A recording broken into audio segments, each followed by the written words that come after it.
pitié. Ô Christ, prends pitié.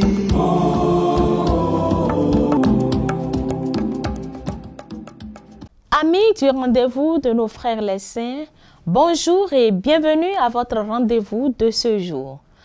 Nous sommes aujourd'hui le 19 mai, nous faisons mémoire de Saint Yves.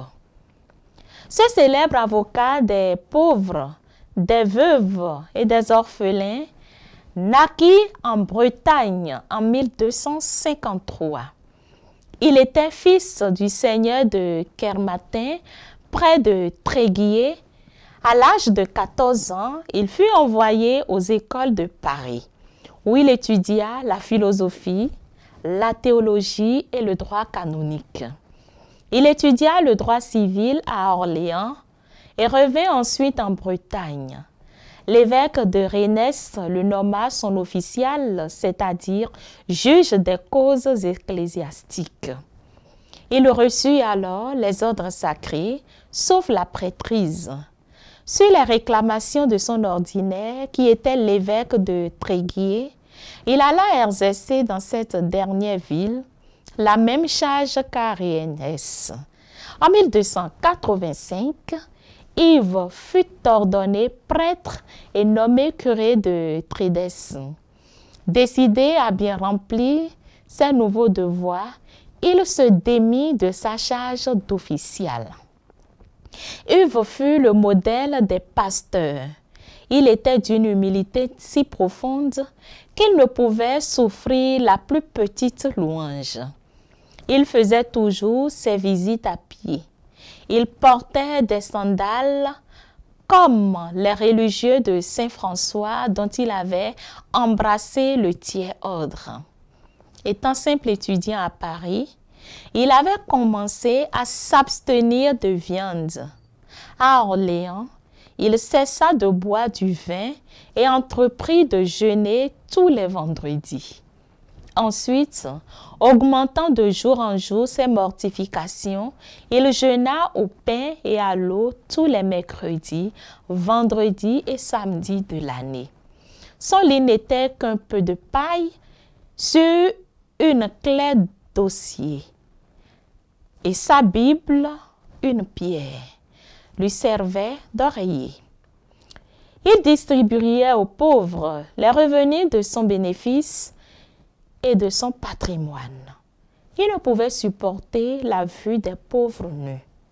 Visitant un jour un hôpital, il y en trouva plusieurs mal vêtus.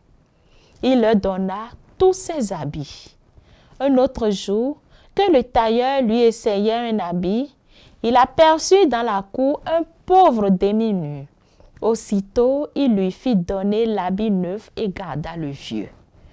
Ce qui a rendu Saint Yves illustre, c'est l'intégrité avec laquelle il exerça sa fonction d'official. Il tâchait d'accorder les parties quand il les voyait sur le pont, d'entrer en procès. Et lorsqu'elle voulait plaider, il favorisait toujours ceux qu'il reconnaissait avoir le meilleur droit. De toutes les causes qu'il soutint, soit comme juge, soit comme avocat, il n'en eut jamais une seule d'injuste. De juge, il devenait quelquefois avocat en faveur des pauvres et des orphelins. On cite le cas de cette vertueuse veuve de Tours qui avait reçu de deux filous le dépôt d'une valise renfermant une grosse somme d'argent sous condition de ne la rendre qu'en présence des deux déposants. 6 jours après, l'un d'eux sut si bien s'y prendre qu'il obtint la remise de la valise. Son complice cita alors la veuve en justice en exigeant le remboursement intégral de la somme déclarée. Elle allait être condamnée lorsque Yves représenta en pleine audience que la veuve était prête à produire la valise, mais avec la condition sous laquelle on la lui avait confiée, c'est-à-dire la présence des deux déposants. Le juge approuva cette conclusion.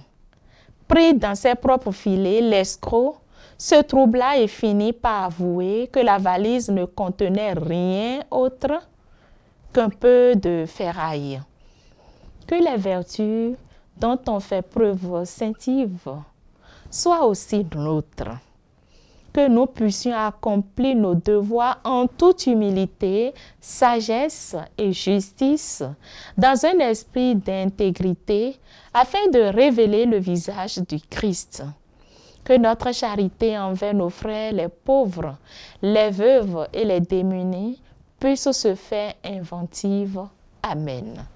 Sainte Yves, priez pour nous. Bonne fête à tous les heureux de ce jour. On se retrouve demain avec la grâce de Dieu. Au revoir. Oh, tous les saints, priez pour nous. Oh, tous les saints, priez pour nous. Ô Seigneur, prends pitié. Ô Christ, prends pitié.